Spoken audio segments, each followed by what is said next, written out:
Hola, ¿cómo estás? ¿Qué tal? Yo siempre empiezo las entrevistas preguntando lo mismo, ¿por qué haces cine? Pues, por lo menos en mi caso, porque me permite indagar en lo que más curiosidad me genera, que es la condición humana, que es lo que más me inquieta y lo que más me preocupa. Entonces el cine me ha permitido curiosear y profundizar en ella. Y por otro lado, pues porque me permite de alguna manera, o por lo menos eso es lo que yo trato de pensar, que me permite construir universos que controlo yo a mi antojo. Y pues eso para alguien tan obsesivo, neurótico como yo, siempre es una ventaja. Estudiaste en Australia, en Melbourne. ¿Cómo surgió esa posibilidad? Porque te fuiste a la otra parte del mundo, ¿no? Sí, pues realmente pues por circunstancias, digamos, adversas. Después del asesinato de mi papá,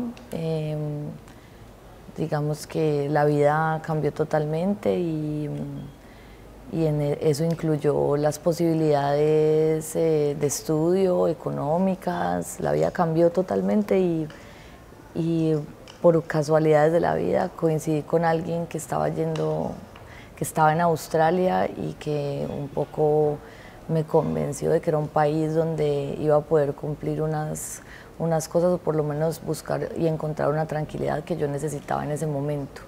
Entonces, pues arranqué y allá me presenté a la universidad y trabajé, fui mesera muchos años y pude pagarme la universidad y hacer mis clases maestras al terminar el pregrado y hacer mis cortos, y me quedé 5 años. ¿Y cómo valorarías esa experiencia después de aprender cine de otra manera y cómo te sirvió en Colombia? Pues digamos que Australia tampoco es que tenga como una reputación de país cinéfilo y cineasta, ¿no? Entonces, como te digo, fue más como por cuestiones muy azarosas que terminé en ese lugar, que quizás nunca hubiera sido el lugar que yo hubiera escogido para estudiar cine. Pero hubo algo que fue maravilloso, que es lo que yo más valoro de esa experiencia, y es que pues además de por primera vez en mi vida vivir en un país totalmente tranquilo, de tener la posibilidad como de entender una cultura anglosajona y tal, fue que me permitió conocer a quien es hoy mi compañero de batalla en el cine, que es mi director de fotografía, con quien trabajo siempre, y que las circunstancias hicieron que nos conociéramos en ese lugar donde la escuela pues era buena, pero no era increíble, era muy práctica. Entonces eso era chévere, teníamos mucho acceso a equipos todo el tiempo, y empezó como una amistad pues que ligó a esto, a hacer películas juntos, y que yo creo que yo no quiero trabajar con nadie más que no sea él. Entonces esa experiencia me dejó eso maravilloso. Pero yo creo que la experiencia en Australia, digamos que tuvo más impacto, fue como a nivel como de ser humano, que a nivel de profundizar en la academia. Yo, porque he sido muy nerda y porque soy una apasionada por el cine, pues digamos que indago de una manera muy activa. Cuando terminé la carrera, sí que hice una cosa que fue maravillosa, que fueron unas clases maestrales en el FTRS, que es como la escuela ya así más top de cine, y ahí tuve unas clases de guión y de dirección que fueron como increíbles. Pero nada, fue como un paréntesis de venir de un país muy convulsionado a un país donde todo funcionaba aparentemente, y que me permitió, fue espectacular. y que me permitió estar muy tranquila, ¿no? Has trabajado en El patrón del mal, que a mí me parece la serie que mejor refleja lo que era Escobar y todo su mundo, sí. que empieza a ser conocida. Por ejemplo, aquí en España se venden los DVDs y tal. Sí, no, la serie le fue muy bien, es como una de las series más vendidas en el mundo. Sí. Para mí en lo personal fue muy extraño, porque primero yo nunca había soñado con hacer televisión, nunca me imaginé hacerla, y fuera de eso venía con 3 cortometrajes en mi maleta. O sea, es como que realmente Carlos Moreno, el director de Perro Come Perro y el director principal de la serie, fue muy arriesgado en decir: yo quiero que vos dirijas esto conmigo, porque yo ni siquiera sabía manejar 2 cámaras, o sea, así de inepta era.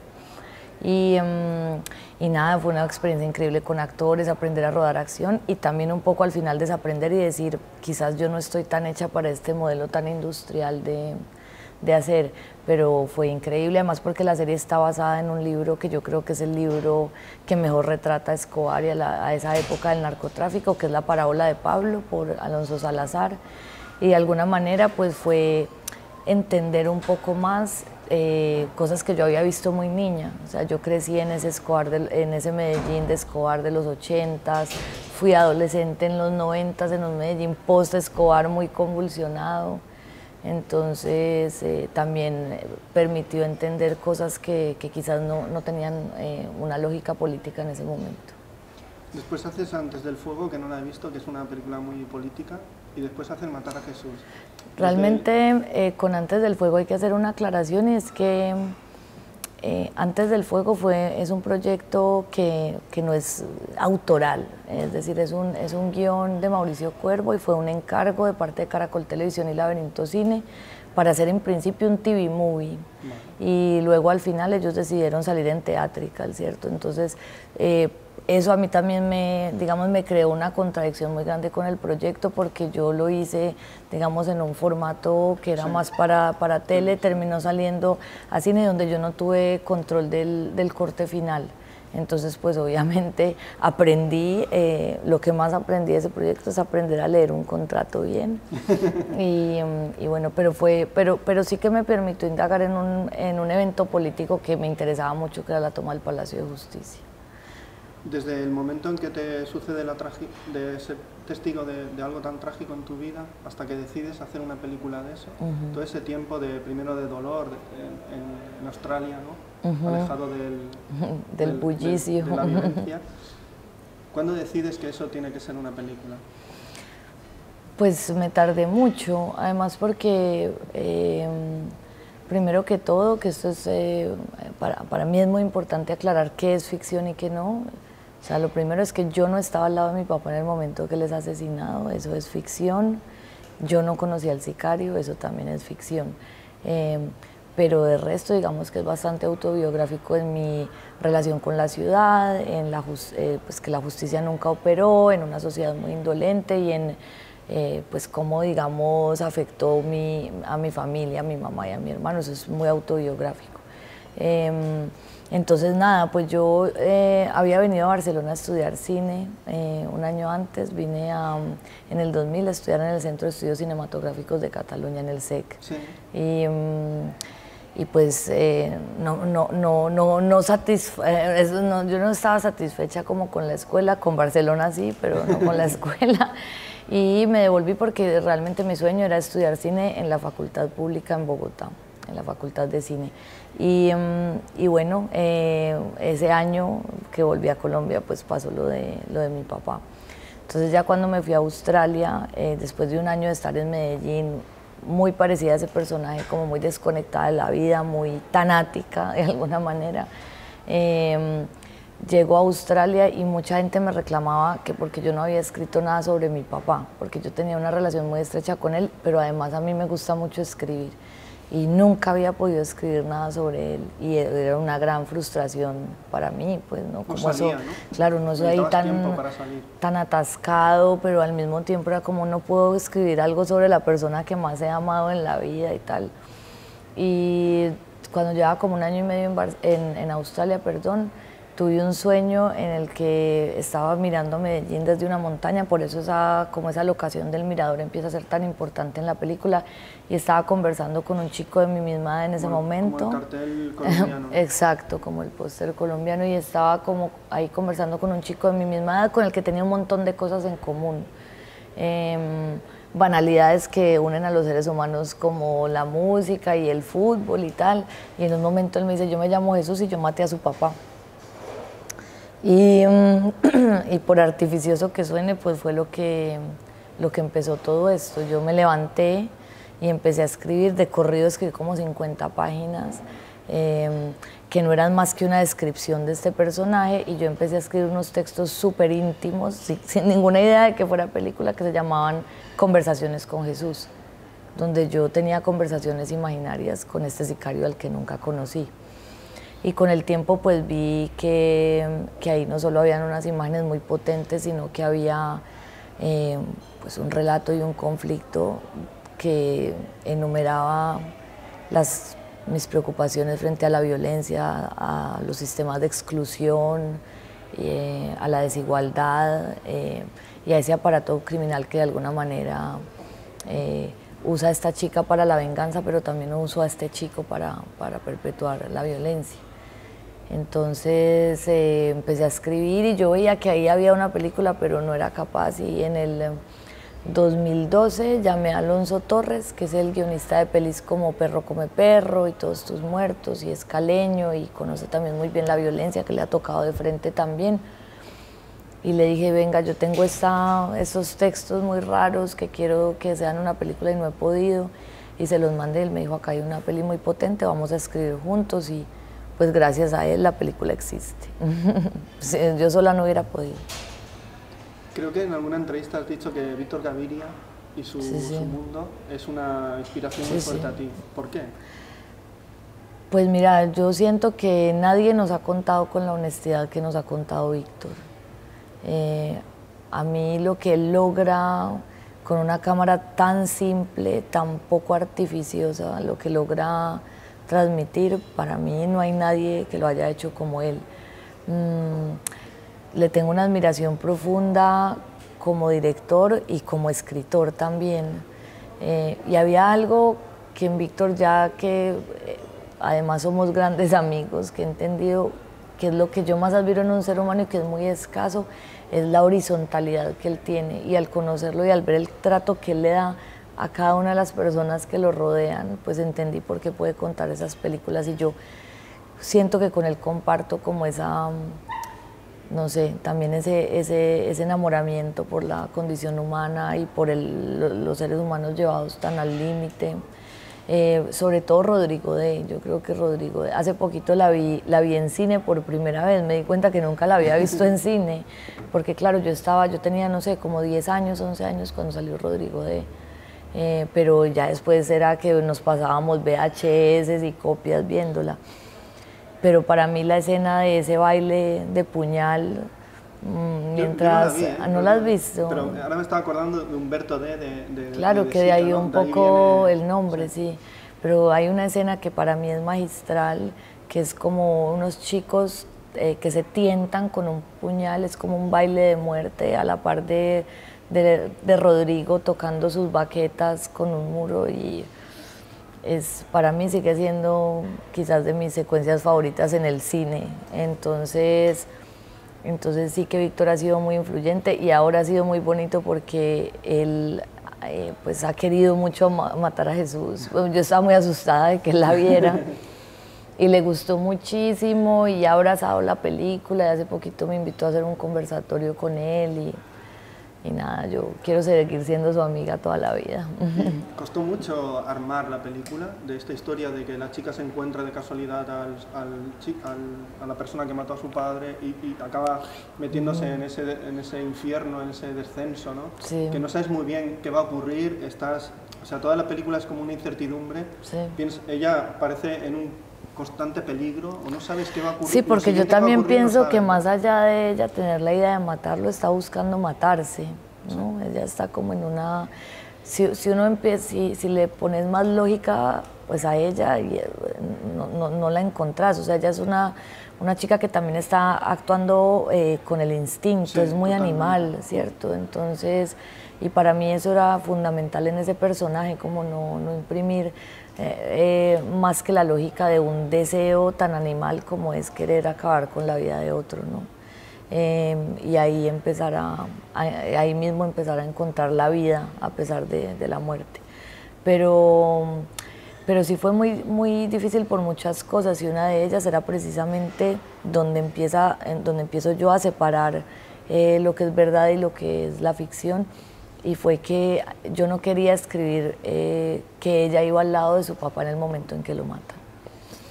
¿Y por qué? Pues porque de alguna manera no quería escribir lo que no me tocó ver, y que siempre he agradecido no haberlo visto, porque yo pude haber estado ahí y no estuve por casualidad. Entonces me negué mucho a eso, entonces tratamos muchas veces de hacer unas vueltas rarísimas del encuentro de ellos, porque digamos que el encuentro mío con el sicario había sido un sueño. Hasta que Alonso un día me dice, tenemos que partir de esto. Claro. Y me costó mucho, y después ahí, a partir de ese momento, digamos que las otras escenas yo las tenía muy claras, porque esos otros momentos de esa chica con ese sicario también venían de momentos que yo había vivido en Medellín con chicos que he conocido que son así, porque yo toda la vida he atravesado esa ciudad y he conocido 1000 Jesuses también. Entonces eso estaba muy claro, lo que no estaba claro era ese encuentro.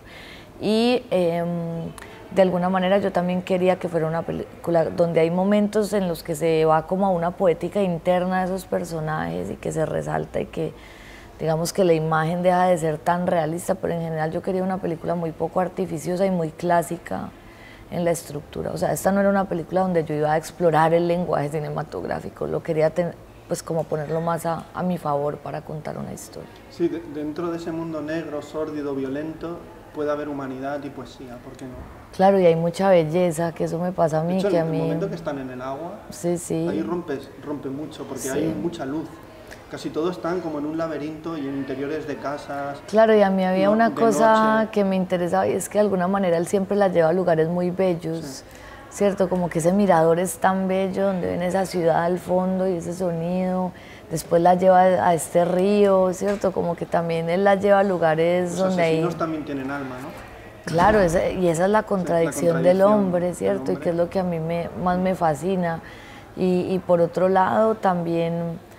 que son unos niños, ¿no? Sí. Que son unos peladitos. En el fondo, ¿no? Porque les ha tocado vivir en una situación demasiado grave. Extrema, y sí. Ellos sobreviven o existen como pueden. Claro, están amenazados completamente. Constantemente están siendo utilizados. Su vida pende de un hilo. Exacto. Y eso, de hecho, Víctor escribió una frase muy bella sobre la peli que decía eso, que es una película que muestra realmente cómo esa tragedia de Medellín en la que donde la belleza, es una ciudad donde la belleza y la tragedia están tan hermanadas. Sí. Y bueno, eso me interesa. Yo siento que Medellín es la tercera protagonista de la peli. Y que es una ciudad a la que conozco muy bien y con la que tengo también una relación que ha virado entre el amor y odio muchas veces, y que yo, digamos, en el momento en que mi papá fue asesinado, me subí a los miradores a putearla, o sea, le gritaba como si le estuviera gritando a un ser humano, porque es una ciudad muy... Claro, también es como una mamá, hay veces, o como una cosa muy oscura, otras, pero es maravillosa también. Y estos personajes la recorren todo el tiempo, entonces sí había esa cosa constante de ella estar muy cerca de la muerte, igual que él, igual que todos allá. ¿Y te costó mucho encontrar a tus personajes? Pues uno sabe que cuando uno se aventura en esto de trabajar con actores no profesionales, los castings son muy largos. Y yo ya había hecho todos mis cortos, incluso en Australia los cortos que hice todos fueron con actores no profesionales, y sabía que esa búsqueda pues es tremenda. Pero lo que hicimos muy interesante en la película era que no era como que nos íbamos y poníamos un letrero ahí, se hace casting y el que llegara, no, sino que nos íbamos para los lugares donde creíamos que personajes como estos podían estar. Entonces con el personaje de ella íbamos mucho a las universidades públicas, facultades de arte, ciertos parques, ciertos bares, museos, y con él donde los chicos hacen los piques en motos, los talleres, ciertos barrios, cierta zona como del centro. Y casualmente los encontramos en esos lugares, pero en un momento en el que no estábamos haciendo casting. Es decir, yo un día fui a ver un documental de Luis Ospina al Museo de Arte Moderno de Medellín, y ahí vi a Natasha. Y la vi, y yo siempre había dicho que yo no quería alguien que se pareciera a mí, cosa que pues no pasa en este caso, porque las dos por detrás somos muy parecidas con ese pelero. Y claro, yo la vi, pero a mí me llamó la atención que esta no era una chica que no era la chica del montón, que se le notaba su carácter, que llegó como en una bicicleta, se parchó sola, y me la hice detrás en la película, y toda la película la miré y la miré y la miré, ya en un momento se paró y se fue, y yo preferí la película. Y después dije, soy una idiota, ¿cómo no salí detrás de esa niña, esa chica? Y fui constantemente al museo y nunca más la volví a ver, y un día iba por Medellín caminando un sábado comprando vinilos en el centro y ella pasó en una bicicleta y yo salí detrás de ella. Como ocurre en la película casi, ¿no? Salí detrás de ella y le cogí así el pelo y le dije, te estaba buscando toda mi vida. Y ya ella, pues nada, me dijo que no le interesaba, pero todo coincidía, estudié artes plásticas en la misma universidad, tan parecida, entonces la convencí de que me dejara solo ir a hacer una entrevista a su casa. Y yo creo que el principio de eso fue que nos caímos muy bien, como que Natasha y yo pues somos amigas, somos muy parecidas, y ahí ella como que le dio curiosidad y fue, y bueno. Y con Giovanni lo encontramos en el centro de Medellín y él pensó que éramos de la SIJIN, que es como la policía secreta. Entonces nos dijo otro nombre, dijo que se llamaba Steven y le dio curiosidad y fue a una entrevista. Y cuando llegó, yo, bueno, hola Steven, y es que no, yo me llamo Giovanni, pero es que me daba miedo, yo pensé que ustedes eran de la policía. Y ahí para mí, él ya mostró un recurso de conocimiento, de calle, de creatividad también, y que era importante. Y ya empezó a hablar y él era Jesús, él es Jesús, y por eso yo creo que él hace un personaje magnífico porque lo conoce tan bien. Con Natasha la dificultad era que Natasha es igual a ese personaje en su sensibilidad, en su criterio, en su postura, pero Natasha nunca ha atravesado un dolor así. Por eso a mí también me parece que lo que ella hace es tan genial, como tener esa sensibilidad pues como de poner ahí ese dolor que ella no conoce, ¿no? ¿Matar a Jesús ha servido para perdonarte a ti y perdonar? Pues mira, yo la película, lo digo muy honestamente, nunca la abordé como un proceso terapéutico. El guión quizás sí, y por eso tardó tantos años, porque pues no empezó con la idea de un guión, empezó precisamente con eso, para hacer catarsis, para sacar una cosa que no había podido sacar. Pero la película, digamos que nunca la abordé como un proceso terapéutico, y por eso también trabajé mucho antes de rodar para llegar como fuerte, y pues yo empecé a escribir con 24 años, rodé mi película de 35, o sea, hubo un proceso también para madurar unas ideas muy profundas de violencia y tal. Con el tema del perdón, yo pienso que el perdón es algo muy íntimo. Yo no creo que todo el mundo deba perdonar. O sea, ahí me separo un poquito como del relato, digamos, social sobre todo ahora nosotros que estamos hablando del tema de la paz, como de que tenemos que perdonar, es como, no sé, es que el perdón también va muy ligado al orden católico, ¿no? Y yo siento que la religión es muy íntima, pecados, ¿no? Y yo siento que la religión es un acto que debe estar en la intimidad, y siento que el perdón también. Para mí lo importante es que cada uno elija cómo vivir ese duelo, pero respetando la vida y no perpetuando la violencia. Por eso para mí la película, más allá del perdón, que lo dejo al espectador que lo interprete como quiera, que es la belleza del cine también, para mí es la resistencia, es a pesar de todo, a pesar de no existir verdad, reparación, compasión, de ningún orden, me resisto a ser violento. Lo de perdonar, ¿sí me entiendes? Yo creo que yo puedo hacer una película sobre el sicario porque yo encuentro más humanidad en el sicario que en el que ordenó. Sí, claro. O sea, el autor intelectual, que es ese al que no conocemos, es una víctima de un sistema corrupto, corrupto, criminal, sí, que no tiene cara, y que eso, ya ahí con eso yo encuentro una perversidad que quizás por eso no puedo humanizar a eso. Puedo humanizar a este otro chico, al que también, digamos que el aparato social como lo hemos constituido, necesita a esos chicos excluidos para hacer este trabajo tan sucio. Entonces ahí encuentro más humanidad que en lo otro. Y ahora, para terminar, Laura, me gustaría que me dijeras qué película cambió tu mirada como espectadora, o una de ellas. La primera que te venga, porque tenemos muchas, ¿no? Pues bueno, ya te dije que Rodrigo fue muy importante para mí, pero la película que yo creo que yo vi, yo dije, yo quiero hacer esto en mi vida, yo creo que fue La batalla de Argelia, la de Gilo Pontecorvo. Como esa realidad, esa... También hay un submundo oscuro y negro, ¿no? Esa oscuridad, esa postura política, esa sensibilidad. Yo creo que esa peli, yo dije, esto es lo que yo quiero hacer en la vida. O sea, que esta gente pueda crear esta ficción tan real, eso es lo que quiero hacer.